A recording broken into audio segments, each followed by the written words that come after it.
ನಮಸ್ಕಾರ ರಿವ್ಯೂ ಚಾನೆಲ್ಗೆ ಸ್ವಾಗತ. ನಾನು ಸೌಖ್ಯ ಗಾಂವ್ಕರ್. ಕೇಂದ್ರ ಕೊಟ್ಟರು, ರಾಜ್ಯದಲ್ಲಿಲ್ಲ. ರಾಜ್ಯವ್ಯಾಪಿ ಈಗ ಕಬ್ಬು ಬೆಳೆಗಾರರ ಕಿಚ್ಚು ಹಬ್ಬಿದೆ.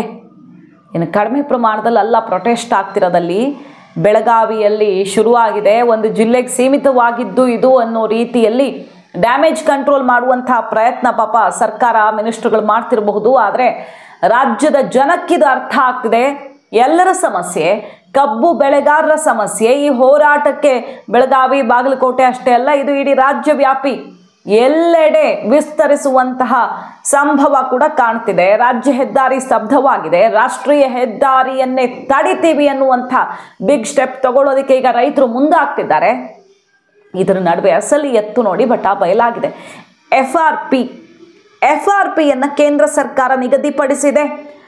ರಾಜ್ಯ ಸರ್ಕಾರವು ಅದಕ್ಕನುಗುಣವಾಗಿ ಬೆಲೆಯನ್ನು ನಿಗದಿ ಮಾಡಿದ್ರು ಇಂಪ್ಲಿಮೆಂಟ್ ಮಾಡೋಕ್ಕೆ ಯಾಕೆ ಆಗ್ತಿಲ್ಲ? ಯಾರನ್ನ ಕಾಯ್ತಾ ಇದ್ದೀರಾ? ಯಾವ ಕಾರ್ಖಾನೆಯ ಮಾಲೀಕರನ್ನು ಕಾಯ್ತಿದ್ದೀರಿ? ರಾಜಕಾರಣಿಗಳೇ ಕಾರ್ಖಾನೆ ಮಾಲೀಕರಲ್ವಾ? ಹಾಗಾದ್ರೆ ಕೇಂದ್ರ ನಿಗದಿ ಮಾಡಿರುವಂಥ FRP ಬೆಲೆ ಏನು? ರಾಜ್ಯ ನಿಗದಿ ಮಾಡಿರಿ, ಏನು ಕೊಡಬೇಕಾಗಿದೆ ಅಸಲಿಗೆ? ನಮ್ಮ ರಾಜ್ಯ ಸರ್ಕಾರದ ಬೊಕ್ಕಸಕ್ಕೆ ನಷ್ಟವನ್ನು ತಂದಿಡ್ತಿದ್ದೀರಿ ಸಿದ್ದರಾಮಯ್ಯನವರೇ. ಈ ನಡೆಯಿಂದಾನು ಆಕ್ರೋಶ ಎದ್ದಿದೆ. ಈಗ ಕಬ್ಬು ಬೆಳೆಗಾರರು ಪಕ್ಕದ ರಾಜ್ಯಗಳಿಗೆ ಹೋಗ್ತಿದ್ದಾರೆ ಮಾರೋದಿಕ್ಕೆ. ತಮಿಳುನಾಡು, ಮಹಾರಾಷ್ಟ್ರ, ಬೇರೆ ಬೇರೆ ರಾಜ್ಯಗಳ ಪಾಲಾಗ್ತಿದೆ. ಕರ್ನಾಟಕದ ಕಬ್ಬು ಅಂದರೆ ನಂಬ್ತೀರಾ? ಡೀಟೇಲ್ಸ್ ಇಡ್ತಾ ಹೋಗ್ತೀವಿ ಅಂಕಿಅಂಶಗಳ ಸಮೇತ. ಮಿಸ್ ಮಾಡಿದ್ರೆ ನಮ್ಮ ಚಾನಲ್ನ ಸಬ್ಸ್ಕ್ರೈಬ್ ಮಾಡಿ, ನಿಮ್ಮ ಅಭಿಪ್ರಾಯ ಕಮೆಂಟ್ ಮಾಡಿ ತಿಳಿಸಿ. ಎಸ್ ವೀಕ್ಷಕರೇ, ಈಗಾಗಲೇ ರಿಪೋರ್ಟ್ ಮಾಡಿದ್ದೀವಿ. ಬೆಳಗಾವಿ ಕಬ್ಬು ಬೆಳೆಗಾರರ ಕಿಚ್ಚು ರಾಜ್ಯವ್ಯಾಪಿ ವ್ಯಾಪಿಸ್ಕೊಳ್ತಾ ಇದೆ. ಎಲ್ಲೆಡೆ ಆಕ್ರೋಶ ಸಿಡಿದಿದೆ. ಲಕ್ಷ ಗಟ್ಟಲೆ ರೊಟ್ಟಿಗಳನ್ನು ಜನನೇ ಕಳಿಸ್ಕೊಡ್ತಿದ್ದಾರೆ. ನಾವಿದ್ದೀವಿ ನಿಮ್ಮ ಜೊತೆಗೆ, ಅಹೋರಾತ್ರಿ ಧರಣಿ ಮುಂದುವರಿಸೋಣ ಅಂತ ಬಲ ಸಿಗ್ತಿದೆ. ಮಂತ್ರಿಗಳು ಮಾತ್ರ ಹೋಗ್ತಿಲ್ಲ. ವಿಜಯೇಂದ್ರ ಅವರು ಹೋದರು, 5 ಗಂಟೆ ತನಕ ಡೆಡ್ಲೈನ್ ಹಾಕಿದ್ರು. BJPಗರು ಒಂದಿಷ್ಟು ಕೈ ಜೋಡಿಸ್ತಿದ್ದಾರೆ. ಸಹಜವಾಗಿ ಪ್ರತಿಪಕ್ಷ, ಆಡಳಿತ ಪಕ್ಷ ಅಂತ ಜಟಾಪಟಿ ರಾಜಕೀಯ ಇದ್ದೇ ಇರುತ್ತೆ. ಆದರೆ ಅಸಲಿಗೆ ಇಲ್ಲಿ ಸರ್ಕಾರ ಮಾಡಬೇಕಾಗಿರೋದು ಏನಾಗಿದೆ ಅನ್ನೋದನ್ನು ನೋಡಬೇಕಾಗಿದೆ. ಇದುವರೆಗೂ ಮಿನಿಸ್ಟ್ರುಗಳು ಹೋಗ್ತಿಲ್ಲ ಅಲ್ಲಿ ಯಾಕೆ ಜಾಗಕ್ಕೆ ಅನ್ನುವ ಪ್ರಶ್ನೆ ಇದ್ದಿದೆ. ಮುಖ್ಯಮಂತ್ರಿಗಳೇ ಹೋಗಬೇಕು. ಅಷ್ಟು ದೊಡ್ಡ ಹೋರಾಟ. ಇದ್ದಕ್ಕಿದ್ದಂತೆ ರೈತರ ಹೋರಾಟದ ಕಿಚ್ಚು ರಾಜ್ಯವನ್ನ ವ್ಯಾಪಿಸ್ಕೊಳ್ತಿದೆ. CM ಹೋಗಬೇಕಿತ್ತು ಅನ್ನೋ ತನಕ ಡಿಮಾಂಡ್ ಕೇಳಿಬರ್ತಿದೆ. ಕಡೆ ಪಕ್ಷ ಉಸ್ತುವಾರಿ ಮಿನಿಸ್ಟರು, ಸಕ್ಕರೆ ಮಿನಿಸ್ಟರು, ಆ ಇಲಾಖೆಗೆ ಸಂಬಂಧಪಟ್ಟವರು, ಆ ಜಿಲ್ಲೆಯ ಇಬ್ಬರಿಬ್ಬರು ದೊಡ್ಡ ದೊಡ್ಡ ಮಂತ್ರಿಗಳಿದ್ದಾರೆ, ಅವರು ಯಾರಾದರೂ ಹೋಗ್ತಿದ್ದಾರೆ ಆ ಸ್ಥಳಕ್ಕೆ? ನೀವು ಕಾರ್ಖಾನೆ, ಶುಗರ್ ಫ್ಯಾಕ್ಟ್ರಿ ಮಾಲೀಕರ ತಾಳಕ್ಕೆ ಕುಣಿತಿದ್ದೀರಿ ಅನ್ನೋ ಆಕ್ರೋಶ ಸಿಡಿದಿದೆಯಲ್ವಾ? ನೋಡಿ ಈಗ ಎಷ್ಟು ನಿಗದಿ ಮಾಡಿದೆ ಕೇಂದ್ರ ಸರ್ಕಾರ. 2025 ಸಾಲಲ್ಲಿ 10.25% ಶೇಕಡ 10.25% ಇಳುವರಿ ಇದ್ದಾಗ ಟನ್ ಕಬ್ಬಿಗೆ 3,550 ರೂಪಾಯಿ ಈ ವರ್ಷಕ್ಕೆ ನಿಗದಿ ಮಾಡಿರೋದು. ಆದರೆ ಇಲ್ಲಿ ರೈತರು ಕೇಳ್ತಿರೋದು ಅದಕ್ಕಿಂತ ಕಡಿಮೆ. 3,500 ಆದರೂ ಕೊಡಿ ಅಂತ ಕೇಳ್ತಿದ್ದಾರೆ. ಇನ್ಫ್ಯಾಕ್ಟ್ ಈ ನಂಬರ್ಸ್ ನೋಡ್ಬೇಕು ನೋಡಿ. ಕೇಂದ್ರ ಸರ್ಕಾರ ನಿಗದಿ ಮಾಡಿರೋದು 10.25% ಇಳುವರಿ ಆಧರಿಸಿ FRP 3,550. ಅದಕ್ಕಿಂತ ಇಳುವರಿ ಜಾಸ್ತಿ ಇದ್ದರೆ, ಅಂದರೆ 10ವರೆಗಿಂತ 11 ಇದ್ದರೆ ಜಾಸ್ತಿ ಆಗ್ತಾ ಹೋಗುತ್ತೆ. 1% ಜಾಸ್ತಿ ಇದ್ರೂ 346 ರೂಪಾಯಿ ಜಾಸ್ತಿ ಕೊಡಬೇಕಾಗತ್ತೆ. ಬೆಳಗಾವಿ ಜಿಲ್ಲೆದ ಎಕ್ಸಾಂಪಲ್ ತಗೊಂಡ್ರೆ ಕಬ್ಬಿನ ಇಳುವರಿ ಪ್ರಮಾಣ 12% ಇದೆ. ಕೇಂದ್ರ ಸರ್ಕಾರ ನಿಗದಿ ಮಾಡಿರೋದು 10.25. ಇಲ್ಲಿ 12ರಿಂದ 13% ಇದೆ. ಅಂದರೆ 2% ಜಾಸ್ತಿ ಇದೆ. 4,000 ಹತ್ತಿರ ಇರಬೇಕಿತ್ತು ಟನ್ಗೆ. ಸೊ ಕೇಂದ್ರ ನಿಗದಿ ಮಾಡಿರೋ ಬೆಲೆ FRP ಆಧಾರದಲ್ಲಿ ನೋಡೋದಕ್ಕೆ ಹೋದ್ರೆ 4,000 ಹತ್ತಿರ ಕೊಡ್ಬೇಕಿತ್ರಿ. 4,000 ಕೇಳ್ತಾನೂ ಇಲ್ಲ ರೈತರು. 3,500 ಆದರೂ ಕೊಡಿ. ಸಾಗಾಣೆ ವೆಚ್ಚ, ಮತ್ತೊಂದು ಮಗದೊಂದು ಎಲ್ಲ ಬಿಟ್ಟು ನಮ್ಮ ಕೈಗೆ ಸಿಗಬೇಕಾಗಿರೋದು ಎಷ್ಟು? ಹಂಗಾದ್ರೆ ನಾವೇನು ಸಾಯ್ಬೇಕಾ ಅಂತ ಕೇಳ್ತಿದ್ದಾರೆ ಅವ್ರು ರೈತರು. 3,500 ಕೊಡ್ತಿಲ್ಲ. 80ಕ್ಕೂ ಅಧಿಕ ಕಾರ್ಖಾನೆಗಳು ಕೊಡ್ತಿರೋದು 2,700ರಿಂದ 3,100 ರೂಪಾಯಿ. ರಾಜ್ಯ ಸರ್ಕಾರವು ಶೋಚನೀಯ. ಅಂದರೆ ನೋಡಿ, ರಾಜ್ಯ ಸರ್ಕಾರವು ಕೇಂದ್ರ ಫಿಕ್ಸ್ ಮಾಡಿರೋ ರೇಟ್ ಆಧಾರದಲ್ಲಿ ಇವರು ಫಿಕ್ಸ್ ಮಾಡಿದ್ದಾರೆ. ಬಟ್ ಇಂಪ್ಲಿಮೆಂಟ್ ಮಾಡೋಕ್ಕಾಗ್ತಿಲ್ಲ. ಕಾರ್ಖಾನೆಗಳ ಮಾತು ಕೇಳಿಸೋಕ್ಕಾಗ್ತಿಲ್ಲ. ರಾಜ್ಯ ಸರ್ಕಾರ ಮತ್ತು ಯಾವ ಉದ್ದೇಶಕ್ಕೆ ಫಿಕ್ಸ್ ಮಾಡಬೇಕಿತ್ತು? ಬೇಕಾಬಿಟ್ಟಿಯಾಗಿ ಕರ್ನಾಟಕದಲ್ಲಿ ಕಾರ್ಖಾನೆಗಳು ಕಬ್ಬನ್ನು ಖರೀದಿ ಮಾಡಬಹುದು ಅಂದರೆ ಫಿಕ್ಸ್ ಯಾಕೆ ಮಾಡಿದ್ರಿ? ಏನು ನಿಯಮ ಇದು? ಸೊ ರಾಜ್ಯದ ಗಡಿ ಭಾಗದ ಜಿಲ್ಲೆಗಳು ಆ ಕಬ್ಬು ಬೆಳೆಗಾರರು ಹೊರ ರಾಜ್ಯಕ್ಕೆ ಹೋಗ್ತಿದ್ದಾರೆ. ಫಾರ್ ಎಕ್ಸಾಂಪಲ್ ಚಾಮರಾಜನಗರ ಜಿಲ್ಲೆಯವರು ತಮಿಳ್ನಾಡಿಗೆ ಹೋಗ್ತಿದ್ದಾರೆ, ಬೇರೆ ಬೇರೆ ಈ ಬೆಳಗಾವಿ ಅವರೆಲ್ಲ ಮಹಾರಾಷ್ಟ್ರಕ್ಕೆ ಹೋಗಿ ಮಾರ್ಕೊಳ್ತಿದ್ದಾರೆ. ಅಕ್ಕಪಕ್ಕದ ರಾಜ್ಯಕ್ಕೆ ನಮ್ಮ ಕಬ್ಬು ಈಗ ಮಹಾರಾಷ್ಟ್ರದಲ್ಲಿ ಸಹಕಾರಿ ಕಾರ್ಖಾನೆಗಳು ದೊಡ್ಡ ಸಂಖ್ಯೆಯಲ್ಲಿವೆ, ಉತ್ತಮ ಬೆಲೆಗೆ, ಜೊತೆಗೆ ಸಕಾಲದಲ್ಲಿ ಹಣ ಪಾವತಿ. ನಮ್ಮಲ್ಲಿ ಒಂದು ಬೆಲೆನೂ ಕಡಿಮೆ, ಸರಿಯಾದ ಟೈಮಿಗೆ ದುಡ್ಡು ಕೊಡಲ್ಲ ಅನ್ನುವಂಥ ಆಕ್ರೋಶ ರೈತರದ್ದು.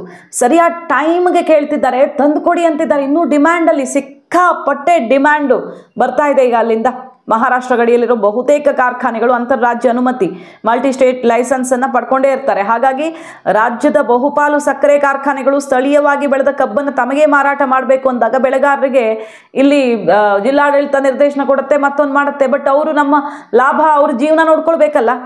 ಏನು ಮಾಡ್ತಾರೆ, ಅಕ್ಕಪಕ್ಕದ ರಾಜ್ಯಗಳಿಗೆ ಹೋಗಿ ಮಾರ್ತಿದ್ದಾರೆ. ಕೆಲವರು ಕದ್ದು ಮುಚ್ಚಿ ಮಾರಬೇಕಾಗೂ ಬರಬಹುದು ಪರಿಸ್ಥಿತಿ. ಹಾಗಾಗಿದೆ ಇಲ್ಲಿ ಮಹಾರಾಷ್ಟ್ರದಲ್ಲಿ. ಏನು ದರದಲ್ಲಿ ಮೋಸ ಆಗ್ತಿಲ್ಲ ನಮಗೆ ಅಂತಿದ್ದಾರೆ, ಟೈಮ್ಲಿ ಆಗಿ ಕೊಡ್ತಿದ್ದಾರೆ. ಇಲ್ಲಿ ತೂಕ ಮತ್ತೊಂದು ಅಂತ ಅಲ್ಲೂ ಮೋಸ ಮಾಡಿಬಿಡ್ತಾರೆ. ಕಟಾವು ಸಾಗಣೆ ವೆಚ್ಚವನ್ನು ಕೂಡ ಹೆಚ್ಚು ಕಡಿತ ಮಾಡ್ತಾ ಇರೋದ್ರಿಂದಾಗಿ ನಮಗೆ ಪಾವತಿನೂ ಆಗದೆ ಸಿಕ್ಕಾಪಟ್ಟೆ ಸಂಕಷ್ಟ. ಇದು ಜೀವನ ಮರಣದ ಪ್ರಶ್ನೆ ಅಂತಿದ್ದಾರೆ ಪಾಪ. ಸೋಲಾಪುರದ ಸಿದ್ದೇಶ್ವರ, ಲೋಕಮಂಗಲ, ಸಿದ್ಧನಾಥ, ಇನ್ನು ಸುಮಾರೆಲ್ಲ ಮಹಾರಾಷ್ಟ್ರದಲ್ಲಿ ಕಬ್ಬು ನುರಿಸುವಂಥ ಹಂಗಾಮು ನವೆಂಬರ್ 1ಗೆ ಶುರುವಾಗ್ಬಿಟ್ಟಿದೆ. ಅಲ್ಲಿ 3,500 ರೂಪಾಯಿ ಮಿನಿಮಮ್ ಕೊಡ್ತೀವಿ ಅಂತ ರೈತರಿಗೆ ಪ್ರಾಮಿಸ್ ಮಾಡಿಬಿಟ್ಟಿದ್ದಾರೆ. ಯಾಕೆ ನಾವು ಇಲ್ಲಿಗೆ ಮಾರಬೇಕು ಅಂತ ಕೇಳ್ತಿದ್ದಾರೆ ಪಾಪ. ಅವ್ರ ಜೀವನ ಅವ್ರು ನೋಡ್ಕೊಳ್ಬೇಕಾಯ್ತಲ್ಲ ರೈತರು. ಸಾಗಾಣೆ ವೆಚ್ಚವನ್ನು ಪಡೆಯದೆ, ವೆರಿ ಇಂಪಾರ್ಟೆಂಟ್, ಸಾಗಾಣೆ ವೆಚ್ಚವನ್ನು ಪಡೆಯದೆ ಜಿಲ್ಲೆಯ ಕಬ್ಬು ಖರೀದಿಸೋದಕ್ಕೆ ಮುಂದಾಗಿವೆ ಮಹಾರಾಷ್ಟ್ರದ ಫ್ಯಾಕ್ಟ್ರಿಗಳು. ಅದಲ್ಲದೆ ಮಹಾರಾಷ್ಟ್ರದ ಬಹುತೇಕ ಕಾರ್ಖಾನೆಗಳಲ್ಲಿ ಎಥೆನಾಲ್ ಘಟಕ ಇದೆ. ಸೊ ಕಾಂಪಿಟೇಷನ್ ಮೇಲೆ ನಮಗೆ ಕೊಡ್ರಿ ಅಂತ ಕರ್ನಾಟಕದ ಕಬ್ಬು ಖರೀದಿಸೋದಕ್ಕೆ ಮಹಾರಾಷ್ಟ್ರ, ತಮಿಳುನಾಡು, ಇಲ್ಲಿಂದ ಡಿಮ್ಯಾಂಡ್ ಬರ್ತಿರೋದು.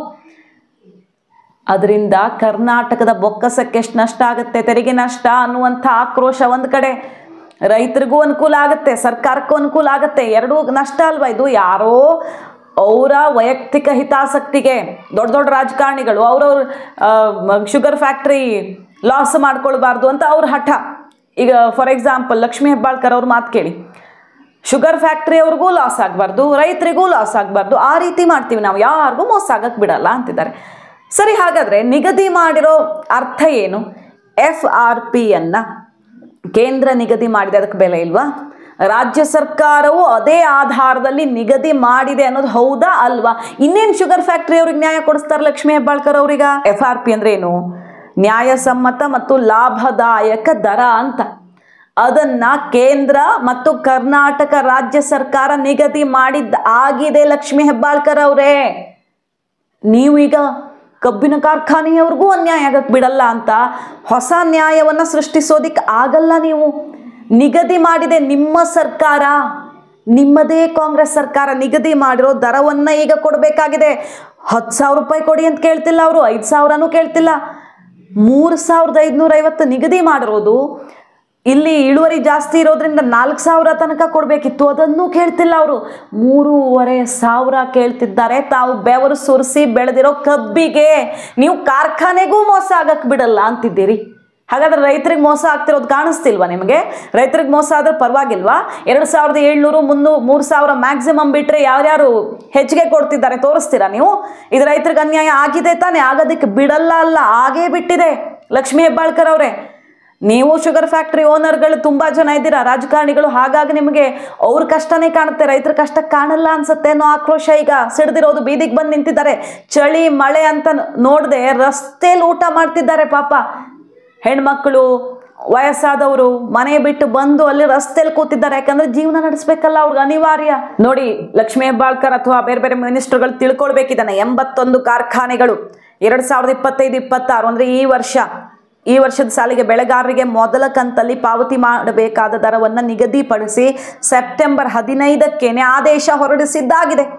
ಕೇಂದ್ರ ಸರ್ಕಾರ 10.25% ಇಳುವರಿ ಇರೋದಕ್ಕೆ 3,550 ನಿಗದಿ ಮಾಡಿದೆ. ರಿಪೀಟ್ ಮಾಡಿ ಹೇಳ್ತಾ ಇದ್ದೀನಿ, ಲಕ್ಷ್ಮೀ ಹೆಬ್ಬಾಳ್ಕರ್ ಅವ್ರಿಗೆ ಇದು ಗೊತ್ತಿಲ್ಲದೆ ಇರತ್ತಾ? ಯಾರಿಗೂ ಅನ್ಯಾಯ ಆಗಕ್ಕೆ ಬಿಡಲ್ಲ ಅನ್ನೋದಕ್ಕೆ ಇದು ಚುನಾವಣೆಯ ಭಾಷಣ ಅಲ್ಲ, ನಂಬರ್ ಇದೆ, ಆದೇಶ ಆಗಿದೆ. 2024-25ನೇ ಸಾಲಲ್ಲಿ ಕಾರ್ಖಾನೆಗಳಲ್ಲಿ ಅರೆದ ಕಬ್ಬಿಂದ ಉತ್ಪಾದನೆಯಾದ ಸಕ್ಕರೆ ಆಧಾರದಲ್ಲಿ FRPಯನ್ನು ನಿಗದಿಪಡಿಸಿದ್ದಾರೆ. ಇದಕ್ಕಿಂತ ಜಾಸ್ತಿ ಕೊಡಬೇಕಾಗಿತ್ತು, ಆದರೆ ಅದನ್ನೂ ಕೊಡೋಕ್ಕಾಗ್ತಿಲ್ಲ ಅನ್ನೋದು ಶೇಮ್ ಅಲ್ವಾ? ರೈತರಿಗೆ ಏನು ಬೀದಿಲ್ ಬಿದ್ದಿದ್ದಾರೆ ರೈತರು ಪಾಪ. ಎಲ್ಲ ಕಾರ್ಖಾನೆಗಳನ್ನ ಬುಡಮೇಲ್ ಮಾಡ್ತೀವಿ ಅನ್ನೋ ಎಚ್ಚರಿಕೆ ಕೊಟ್ಟಿದ್ದಾರೆ ರೈತರು. ಮುತ್ತಿಗೆ ಹಾಕ್ತೀವಿ, ನುಗ್ಗುತ್ತೀವಿ ಕಾರ್ಖಾನೆಗಳಿಗೆ. ಅವ್ರ ಪರ ನಿಂತ್ಕೊಂಡಿದ್ದೀರಾ ಸರ್ಕಾರದವ್ರೆ ಅಂತ ಆಕ್ರೋಶ ವ್ಯಕ್ತವಾಗ್ತಿದೆ. ಇದು ರೈತರ ಕಷ್ಟ ಆಯ್ತು. ಇನ್ನು ಸರ್ಕಾರಕ್ಕಾಗ್ತಿರೋ ನಷ್ಟದ ಲೆಕ್ಕ ಹೇಳ್ತೀವಿ ಕೇಳಿ. 10 ಲಕ್ಷ ಟನ್ ಕಬ್ಬು ಮಹಾರಾಷ್ಟ್ರಕ್ಕೆ ಹೋಗಿದೆ.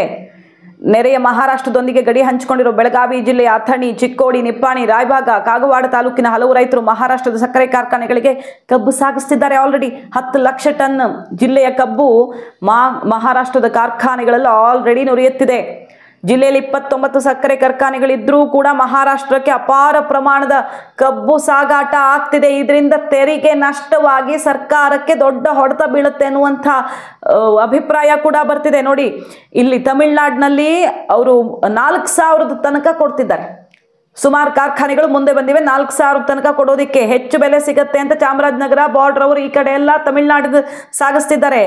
ಇಲ್ಲಿ ಏನಾಗ್ತಿದೆ ಅಂತೀರಾ, 800-900 ತನಕ ಕಡಿತ ಮಾಡ್ತಾರೆ. ಸಾಗಾಟದ ವೆಚ್ಚ ಹಾಕಿ ಸಿಗೋದ್ರಲ್ಲೂ ಕಡಿತ ಮಾಡ್ತಾರೆ. ರಾಜ್ಯದಲ್ಲಿ ಕಾರ್ಖಾನೆಗಳು ನೀಡೋ ದರವನ್ನು ನೋಡಿದಾಗ ಮಹಾರಾಷ್ಟ್ರದಲ್ಲಿ ಇಲ್ಲಿಗಿಂತ ಪ್ರತಿ ಟನ್ಗೆ ಕನಿಷ್ಠ 400 ರೂಪಾಯಿ ಸಿಗ್ತಿದೆ, ಇನ್ನೂ ಜಾಸ್ತಿ ಸಿಗ್ತಿದೆ. ಹಾಗಾಗಿ ನಾವಿಲ್ಲಿ ಯಾಕೆ ಮಾರೋಣ ಅನ್ನೋದು ರೈತರ ಪ್ರಶ್ನೆ. ಸುಮಾರೆಲ್ಲ ಕಾರ್ಖಾನೆಗಳು ಬೆಳಗಾವಿ ಜಿಲ್ಲೆಯ ರೈತರ ಕಬ್ಬನ್ನೇ ನೆಚ್ಕೊಂಡಿರುವಂಥ ಕಾರ್ಖಾನೆಗಳು ಇಲ್ಲಿವೆ. ಸೊ ಈ ರೀತಿ ಹಠ ಹಿಡಿದು ಕೂತ್ರೆ ರೈತರು ರೊಚ್ಚಿಗೆದ್ರೆ ಕಾರ್ಖಾನೆಗಳಿಗೂ ಮುಂದೆ ನಷ್ಟ ಆಗತ್ತೆ, ಸರ್ಕಾರಕ್ಕೂ ನಷ್ಟ ಆಗ್ತಿದೆ, ರೈತರಿಗೆ ಮಹಾ ಮೋಸ ಆಗಿದೆ. ಸೊ ಏನು ಮಾಡಬೇಕು ರಾಜ್ಯ ಸರ್ಕಾರ? ಯಾರೋ ಒಂದು 4 ಜನ ರಾಜಕಾರಣಿಗಳದ್ದು ಕಾರ್ಖಾನೆ ಅವರ ಹಿತಾಸಕ್ತಿಗೆ ತಕ್ಕಂತೆ ನಡ್ಕೊಳ್ಳೋದು ಅಲ್ಲ. ನೀವೇ ನಿಗದಿ ಮಾಡಿರುವ ಕೇಂದ್ರ ಸರ್ಕಾರ ಮತ್ತು ನೀವೇ ನಿಗದಿ ಮಾಡಿರುವ FRPಗೆ ಅನುಗುಣವಾಗಿ ನ್ಯಾಯಯುತವಾಗಿ ಅವರು ಬೆಳೆದಿದ್ದಕ್ಕೆ, ಇನ್ಯಾರು ಬೆಳೆದಿದ್ದಲ್ಲ, ಅದು ನಮ್ಮ ಕರ್ನಾಟಕದ ರೈತ ಬೆಳೆದಿದ್ದು. ಆ ರೈತ ಬೆಳೆದಿದ್ದಕ್ಕೆ ನ್ಯಾಯ ಕೊಡಿಸ್ಕೊಡಿ ಅಷ್ಟೇ ಕೇಳ್ತಿರೋದು. ನೋಡಿ, ಅವರು ಆಕ್ರೋಶ ಸಣ್ಣ ಪ್ರಮಾಣದಲ್ಲೆಲ್ಲ ಸಿಡ್ದಿರೋದು. ಸರ್ಕಾರಕ್ಕೆ ಬಿಸಿ ತಟ್ಟಿಸ್ತೀವಿ, ಇನ್ನೇನು ಚಳಿಗಾಲದ ಅಧಿವೇಶನ ಶುರುವಾಗುತ್ತೆ, ನೀವು ಅದೇ ಬೆಳಗಾವಿಗೆ ಹೋಗಬೇಕು, ಅಷ್ಟೊತ್ತಿಗೆ ನ್ಯಾಯ ಕೊಡಿಸ್ಬಿಟ್ಟು ಬನ್ನಿ ನಮ್ಮ ಊರಿಗೆ ಅಂತ ಸವಾಲು ಹಾಕಿದ್ದಾರೆ. ಕಾದ್ ನೋಡೋಣ. ಮಹಾ ಅನ್ಯಾಯ ಆಗ್ತಿರೋದಿದು. ಕೇಂದ್ರ ನಿಗದಿ ಮಾಡಿದೆ, ರಾಜ್ಯವೂ ಮಾಡಿದೆ, ಬಟ್ ಇಂಪ್ಲಿಮೆಂಟ್ ಮಾಡೋಕ್ಕೆ ಯಾಕೆ ಆಗ್ತಿಲ್ಲ ನಿಮ್ಮ ಹತ್ರ ಅನ್ನೋದು ಪ್ರಶ್ನೆ. ಕಾರ್ಖಾನೆಗಳೇನು ಕರ್ನಾಟಕದಲ್ಲೇ ಇರುತ್ತಾನೆ? ಸರ್ಕಾರದ ಮಾತು ಕೇಳದಿರೋ ಅಷ್ಟು ದುರಹಂಕಾರದಲ್ಲಿ ಯಾರವರು ಕಾರ್ಖಾನೆ ನಡೆಸ್ತಿರೋದು, ಜಾಗ ಕೊಟ್ಟಿರೋದು ಇದೇ ಕರ್ನಾಟಕದಲ್ಲಿ ಅಂದ ಮೇಲೆ ರಾಜ್ಯ ಸರ್ಕಾರದ ಆದೇಶವನ್ನು ಪಾಲಿಸಲೇಬೇಕಲ್ವಾ ಅನ್ನೋದು ಸಿಂಪಲ್ ನಿಯಮ. ಆಕ್ರೋಶಕ್ಕೆ ಕಾರಣ ಆಗಿರೋದು. ಮಾಹಿತಿ ಇಷ್ಟ ಆಗಿದ್ರೆ ಮಿಸ್ ಮಾಡದೆ ನಮ್ಮ ಚಾನಲ್ನ ಸಬ್ಸ್ಕ್ರೈಬ್ ಮಾಡಿ. ನಿಮ್ಮ ಅಭಿಪ್ರಾಯ ಕಮೆಂಟ್ ಮಾಡಿ ತಿಳಿಸಿ. Thank you.